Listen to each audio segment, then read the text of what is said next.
6 साल की सुनी ने अमेरिकी यात्री नील आर्मस्ट्रॉन्ग को चांद की धरती पर उतरते देखा था। तब से मन में निश्चय कर लिया था कि मुझे कुछ ऐसा कर दिखाना है।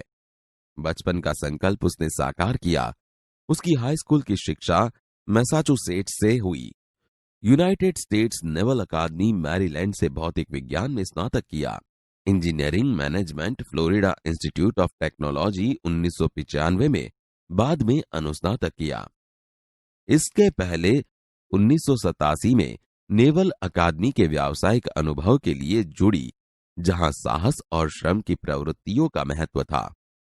इसके बाद नेवी में एविएशन ट्रेनिंग, अमेरिका में कमीशन अधिकारी बेसिक डिवाइन ऑफिसर का पद मिला।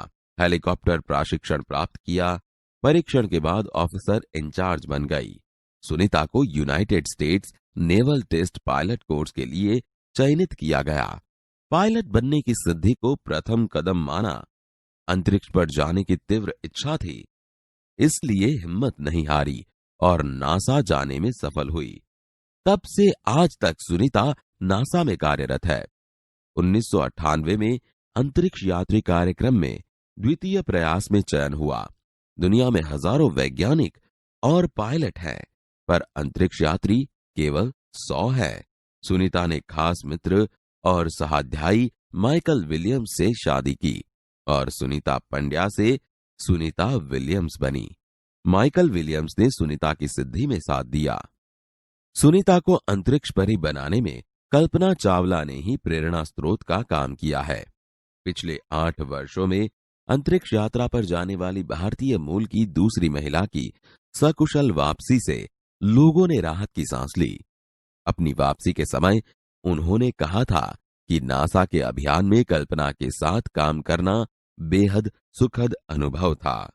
हम दोनों की रुचि काफी अलग थी, लेकिन भारतीय होना हमें एक सूत्र में पिरोता था। दोनों को भारतीय संगीत से बेहद लगाव था। कल्पना से मुझे काफी कुछ सीखने को मिला।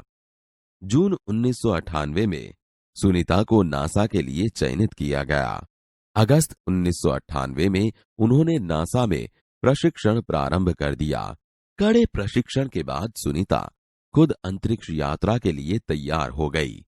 सुनीता बताती है कि अंतरिक्ष स्पेस स्टेशन में जिंदगी आसान नहीं है। खाने से लेकर नहाने तक यहां सब कुछ कठिन है। लौटने में मुश्किल होती है। आरंभ में चलने फिरने में दिक्कत होती है। हड्डियां कमजोर हो जाती है। दिमाग तैयार होने में समय लगता है। सुनीता ने खुद को अंतरिक्ष प्रशिक्षण लेकर तैयार किया। वैज्ञानिक तकनीकी भरे व्याख्यान, रूस में रहकर अंतरिक्ष कार्यक्रम तथा उनके यान आदि के बारे में जानकारी प्राप्त की। उनके गोताखोरी में अनुभव होने वाले भारहीनता से स्पेस वॉक प्रशिक्षण में सहायता प्रदान की।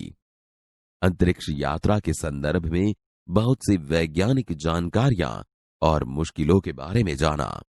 वे अंतरिक्ष के संभवित खतरों से खेलने के लिए पूर्णतः तैयार हो चुकी थी। सुनीता पूरी तैयारी के लिए 9 दिन पानी के अंदर भी रही। प्रशिक्षण खत्म होने में करीब 8 साल लगे। डिस्कवरी अभियान फ्लोरिडा से कैनेडी स्पेस सेंटर से फ्लाइट इंजीनियर के तौर पर डिस्कवरी मिशन में शामिल होने के बाद 10 दिसंबर 2007 अटलांटिस अंतरिक्ष यान से सुनीता स्पेस स्टेशन पहुंची।